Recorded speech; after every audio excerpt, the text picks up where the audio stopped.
You sit before me, and I can feel it before a word has passed between us.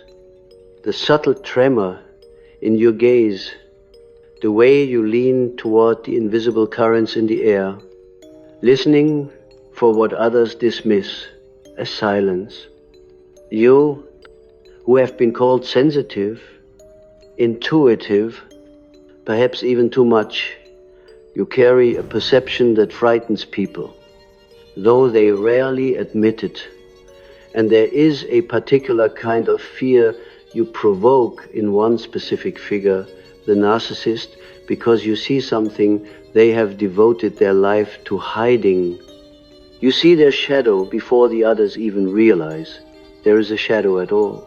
And to understand why this is so, we must walk into the twilight where the unconscious meets the living world, into the domain of archetypes and projections, into the deep rivers of the psyche where human beings are more than their stories, more than their words, more than their smiles. The empath is not a sentimental invention of self-help books. In my language, they are an archetypal figure, a living pattern, one whose existence emerges at the crossing point between one's own shadow and the collective unconscious. This kind of person perceives not only what stands in the light, but also the trembling outlines of what hides behind it.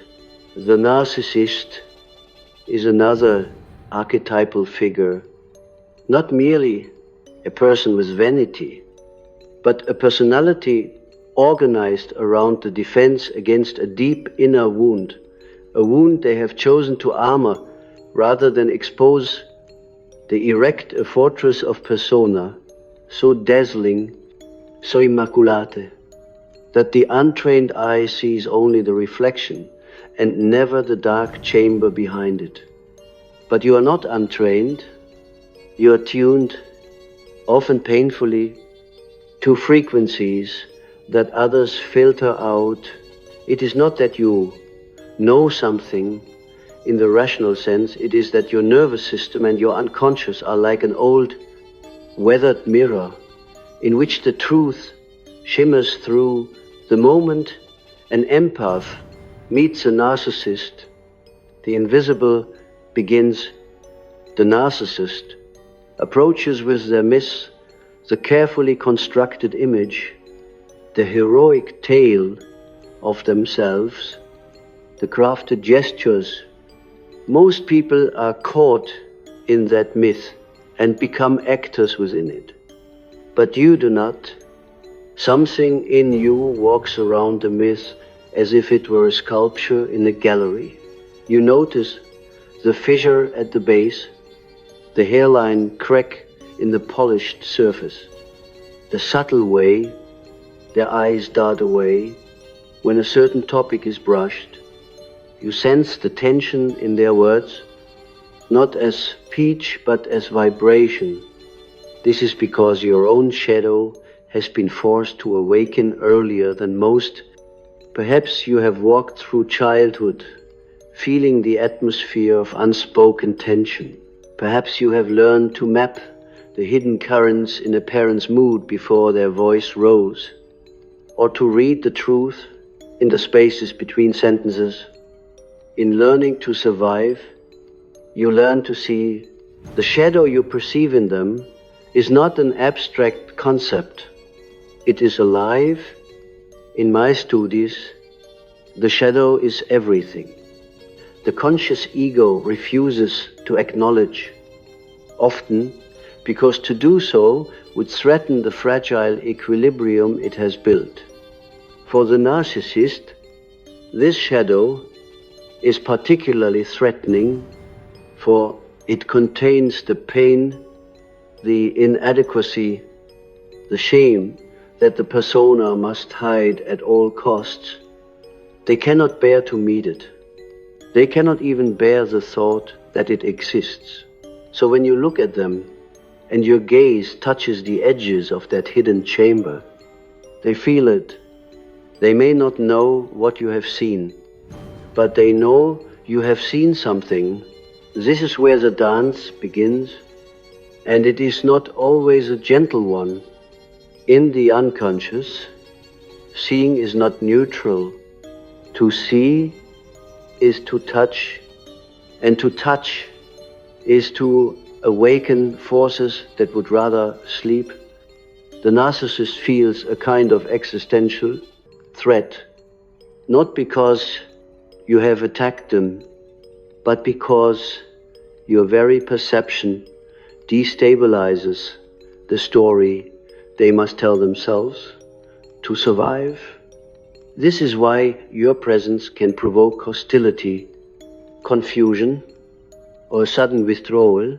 They will begin, perhaps subtly at first, to obscure themselves further, to weave a fog in which you, too, might lose your clarity. They may try to turn the gaze back onto you, to make you question what you saw, to seed doubt in the soil of your intuition. This is projection in its purest form, the casting of what one cannot bear within onto the figure who has perceived it. And yet you must understand, what you see in them is not only theirs. This is a dangerous beauty of the empathic archetype. You do not merely perceive their shadow, you resonate with it. Because somewhere in your own depths lives an echo of what you have uncovered.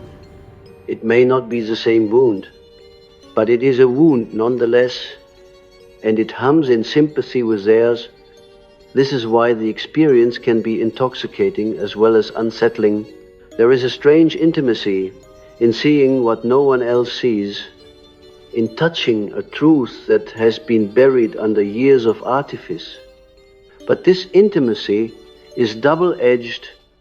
The danger lies in mistaking resonance for destiny, in thinking that because you understand the darkness, you are meant to carry it in the language of dreams. Meeting the narcissist's shadow is like finding yourself in a great, dimly lit hall. The walls are adorned with mirrors, but each mirror reflects only fragments: a hand, an eye, a corner of a smile. As you walk further, you realize the reflections are not of you, but of them. And yet, you recognize pieces of yourself in each one. This is the archetypal trap, the belief that to make the other whole, you must give them your missing pieces. But the shadow cannot be healed by proxy. It must be faced by its owner, or it remains a restless ghost, forever haunting the corridors of relationship. When you see before others do, you occupy a lonely position. This is the path of the seer, the watcher at the threshold. Others may accuse you of being too suspicious, too intense, too imaginative. They are still captivated by the performance, while you have already stepped behind the curtain. You see the actor trembling in the wings, clutching the mask with white knuckles, afraid that if they drop it, they will vanish. And sometimes, seeing this, compassion overwhelms you. You want to tell them it is safe to remove the mask. But for them, the mask is life itself. Removing it feels like death. The mystical task here is not to rip away the covering, but to learn the art of holding the vision without being consumed by it. This requires a discipline of the inner life, a rootedness in your own being, so that you can see without losing yourself. You must remember that the shadow you see is not your mission to fix. Your role, if you choose it, is simply to acknowledge what is real in them and in yourself. And sometimes that is the most dangerous role of all, because in a world where most live in unconscious agreement to ignore the shadows, the one who sees becomes the one who disturbs the peace. But it is a false peace, and you know it. When the psyche sends you such a vision, whether in waking life or in the shifting landscapes of dream, it is never for entertainment. The unconscious does not play with images the way a child plays with marbles. It sends symbols as messengers, emissaries from a deeper order. The narcissist shadow you perceive before others is not only an observation of their wound, but a summons to confront your own inner architecture. For in truth, one cannot see in another what one is utterly blind to in oneself. Every shadow glimpsed out there corresponds to a hidden chamber in here. And the uncanny recognition between you and the other is the echo between those chambers. You might dream, for instance, of walking through a dimly lit forest at night. The trees are immense, ancient, and silent, and the path beneath your feet is strewn with fallen leaves that crackle under each step. In the distance, a figure moves not away from you, but sideways, always just out of full sight.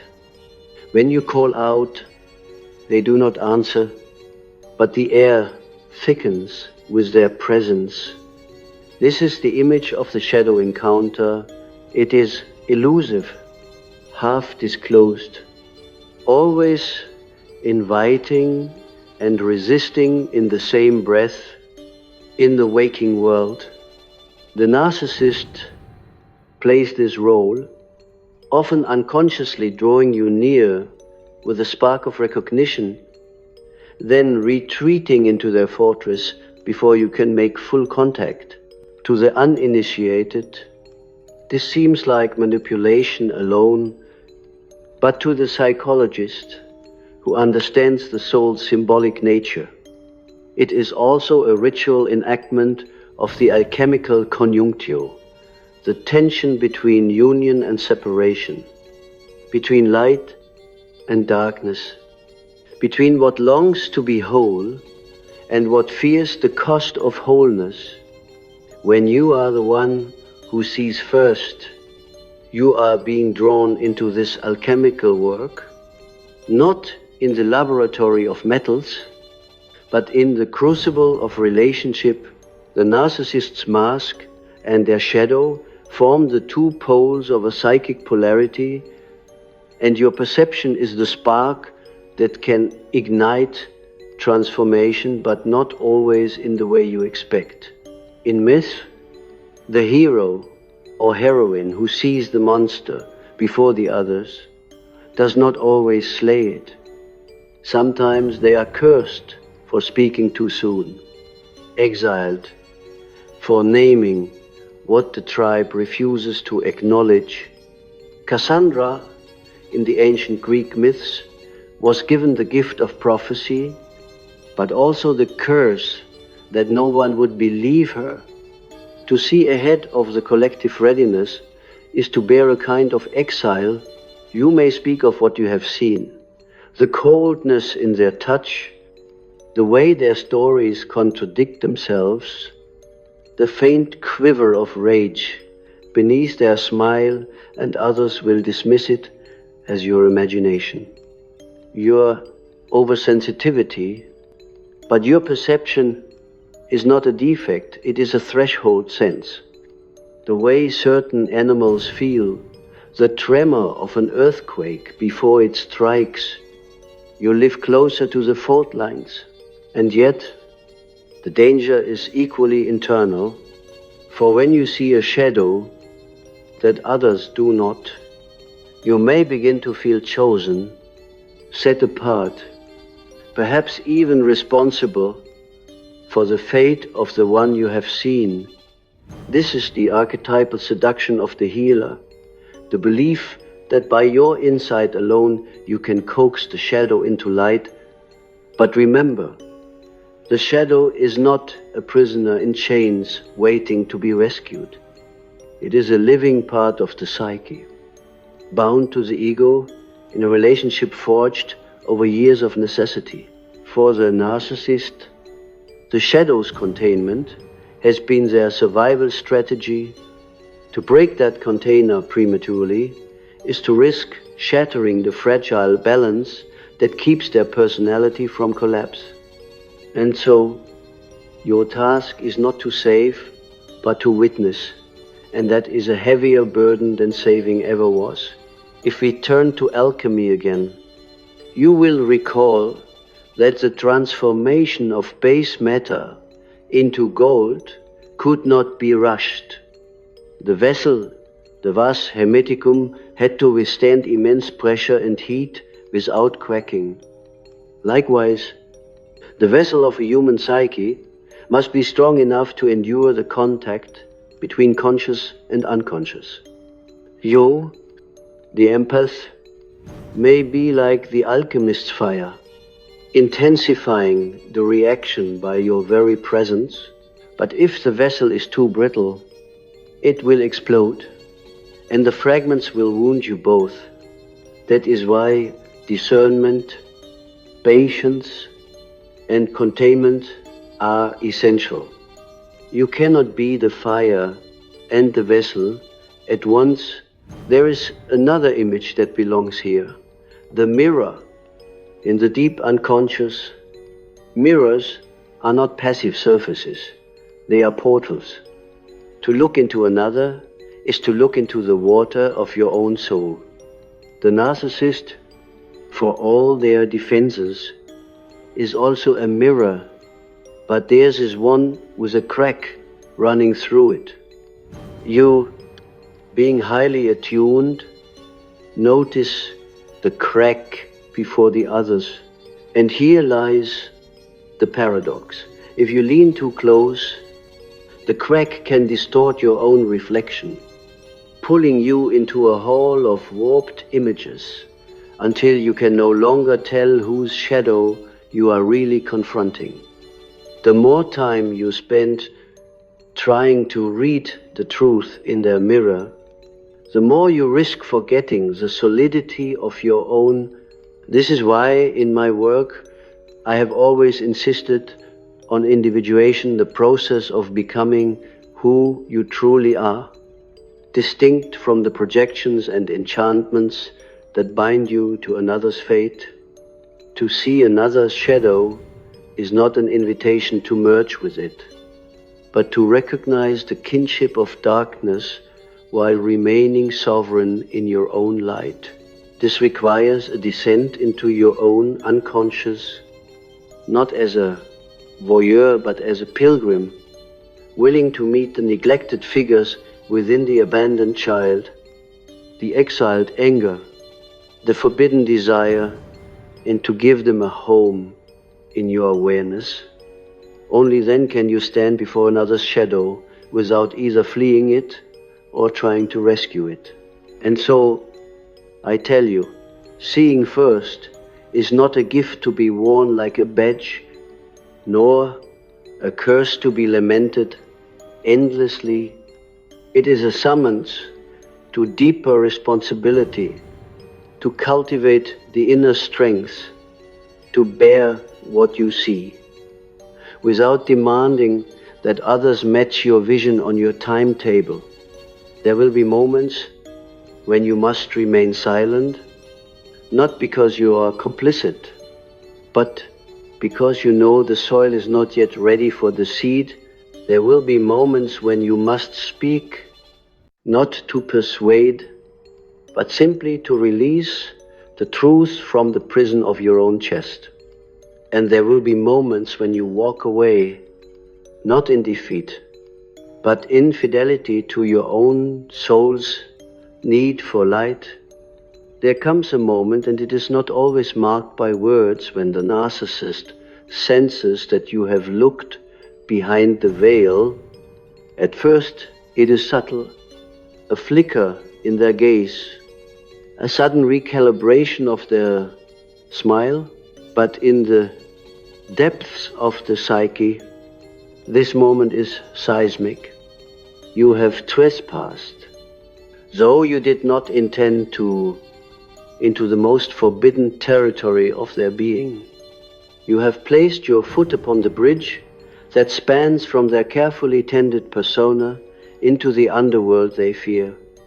And make no mistake, they feel it as an intrusion, for the shadow is not an invited guest, but a banished exile, and your recognition is the equivalent of opening the gates. From this moment, the relationship shifts.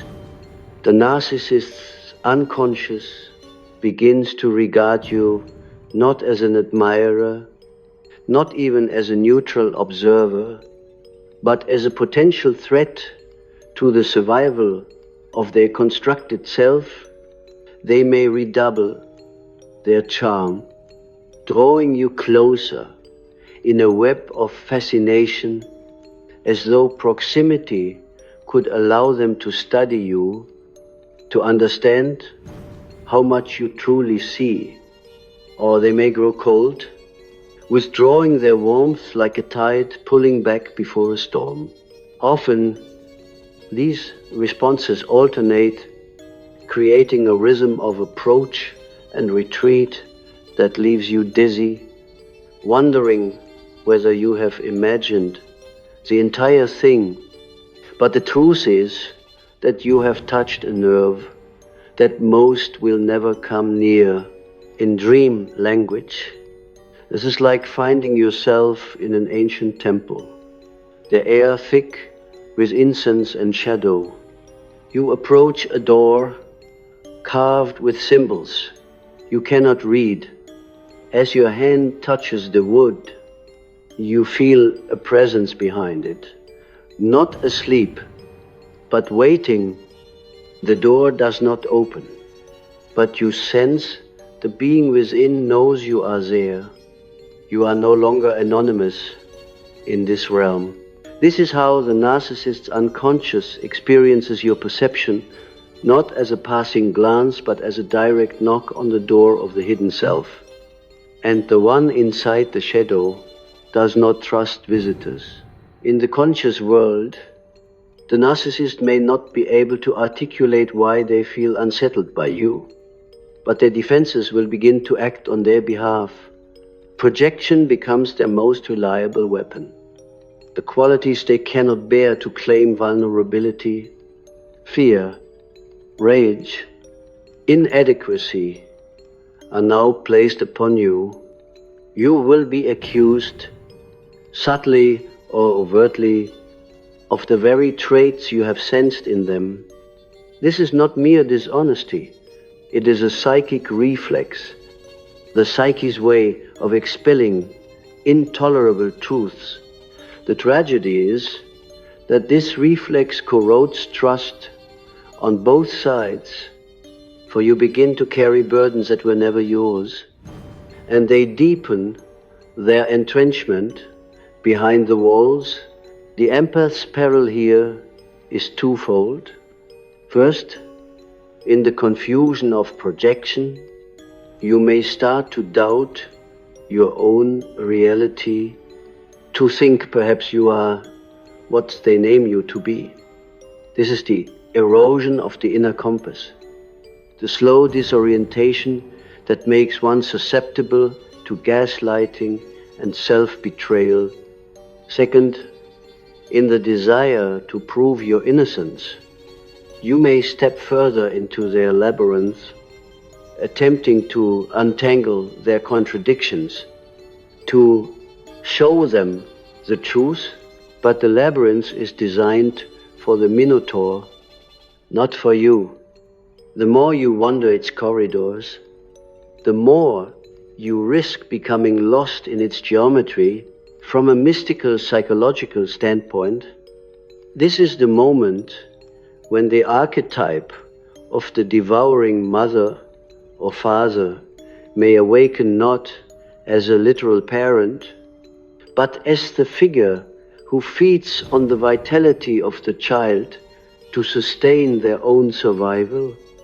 The narcissist, sensing the exposure of their shadow, may begin to draw on your energy, your time, your empathy, to reinforce their image and keep the shadow in the dark.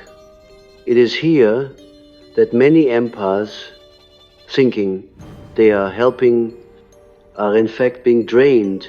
You become the candle burning in their night, but the night never ends. And the wax diminishes.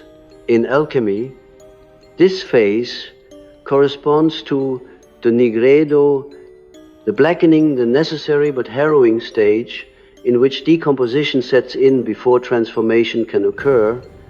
The old forms break down, illusions rot, and the raw material of the soul is exposed to heat and darkness. For the narcissist, the nigredo is too dangerous. It threatens to dissolve the persona entirely. For you, it is equally perilous, for standing too close to another's blackening can pull you into it. The temptation is strong to believe that if you hold the light steady long enough, they will step into it. But here lies one of the most painful truths. Not everyone wants the light, for the light shows the wounds, and some have sworn never to look. And so the task returns to you. You must learn the art of seeing without possession, of knowing without intervening. You must carry your sight as one carries a flame through a windy pass cupped in the hands, shielded from the forces that would snuff it out, yet never pressed into the face of one who is not ready to be illuminated. This restraint is not indifference. It is wisdom. It is the understanding that the psyche has its own seasons, and to force the bloom before the frost has passed is to kill the seed. The psychic consequence of being the one who sees first is that you will often walk alone for a time. Others will still be enchanted by the mask, still applauding the performance. You may feel the urge to warn them, to break the spell, but spells cannot be broken from the outside. They must be dissolved from within. What you can do, and this is no small thing, is to tend your own inner fire, to ensure that in the face of distortion and projection, you remain anchored in the truth of your own being. In the long arc of the soul's work, this is more powerful than any confrontation, for it denies the shadow the one thing it feeds on most, unconscious complicity. There comes a point in this long initiation when the weight of what you have seen no longer bends your spine. You begin to understand that the vision itself was never the danger. The danger was in believing that the vision demanded you to act in ways that betrayed yourself. When you are young in the archetype of the seer, you think that to see the wound is to heal it, that to uncover the shadow is to drag it into the light. But the more you walk between worlds, the more you discover that there is a holiness in leaving certain doors unopened, in letting the shadow rest until the soul that carries it is ready to knock from the inside. Your work is to know the door exists, to know what stands behind it, and yet to stand still, rooted, aware, unspoken. In this ripening, your perception changes. The narcissist's shadow no longer feels like a threat that could engulf you. It is simply one more living pattern in the vast tapestry of the collective unconscious, a fragment of humanity's long struggle to bear the unbearable. You see their armor and understand it as the same psychic instinct that once kept you alive in your own battles. The instinct to shield the most tender parts at all costs. Compassion arises here, but it is not the kind that dissolves boundaries. It is the kind that says, I see you, I will not invade you, and I will not betray myself in the name of your unpreparedness. This compassion is clear-eyed, not sentimental. It does not try to coax the shadow into the light. It simply holds a place where the meeting could occur if the time ever comes. You also begin to recognize that the very capacity to see first is part of your individuation path. It is not an accident, not a random burden. You must drag behind you. It is a refinement of consciousness born from your own initiations, the griefs you have endured, the deceptions you have survived, the long nights you have spent conversing with your own exiles in the deep corridors of the psyche. These experiences have trained your inner sight the way darkness trains the eyes to detect the faintest glimmer. And so you carry a lantern that others may not notice, but it illuminates the terrain beneath your feet as you walk. The liberation lies in realizing that you do not have to shine this lantern into every face you meet. It can remain at your side, guiding you without the need for constant demonstration. This is how you cease to be hunted by what you see, by no longer making it your mission to force others into your vision. The narcissist shadow, once a magnet for your attention, now becomes simply another element in the psychic landscape. You neither pursue it nor flee it. In the language of alchemy, this is the rubedo, the reddening the stage in which the work is complete, the gold has formed, and the tension between opposites has found its reconciliation. There will still be those moments in a crowded room, in a quiet exchange, when you notice the faint tremor of concealment, the flicker of pain behind an impeccable mask. And yes, you will still feel the old pull, the instinct to step closer, to offer the bridge across. But now, you know the cost of crossing without invitation. You let the bridge remain where it is, untrodden, a possibility rather than a compulsion. And in this restraint, you protect not only yourself, but also the other. For the shadow is a creature of timing as much as of substance.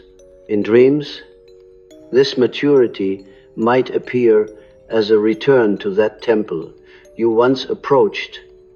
The door is still there, still carved with unreadable symbols, but this time you do not place your hand upon it. You sit before it in the cool stone hall, and you light a candle not to force the door open, but to mark the space as sacred. Should the one inside ever choose to emerge, the act is simple, and yet it is the culmination of the entire journey. You have learned to be with the unseen without the demand to make it seen. This is the paradoxical gift of seeing the shadow before anyone else does. It teaches you to be a custodian of truth without becoming its executioner. It trains you to hold the unbearable in your own vessel until it transforms within you. So that when you speak, if you ever do your words, do not pierce but invite, and perhaps one day Someone will stand before you with their own newly opened eyes, having seen what you saw long ago, and they will not feel alone in the seeing. They will recognize you as one who walks in the in-between, who can navigate the terrain where persona and shadow meet, and they will understand that you did not try to save them because you trusted the deeper rhythm of their soul. In this, the seeing becomes no longer a source of isolation, but a quiet belonging not to the tribe of the many, who still live entranced by the mask, but to the lineage of the few, who can sit at the threshold without flinching. This is not a role you chose, nor one you can abandon. It is the shape of your own soul, carved by the encounters that have tested and tempered you, and as you live into it, you will discover that every shadow you have ever met, every unspoken truth you have carried, was part of the same great work, the long, slow awakening to the fact that the darkness you see in others is never separate from the light you are becoming.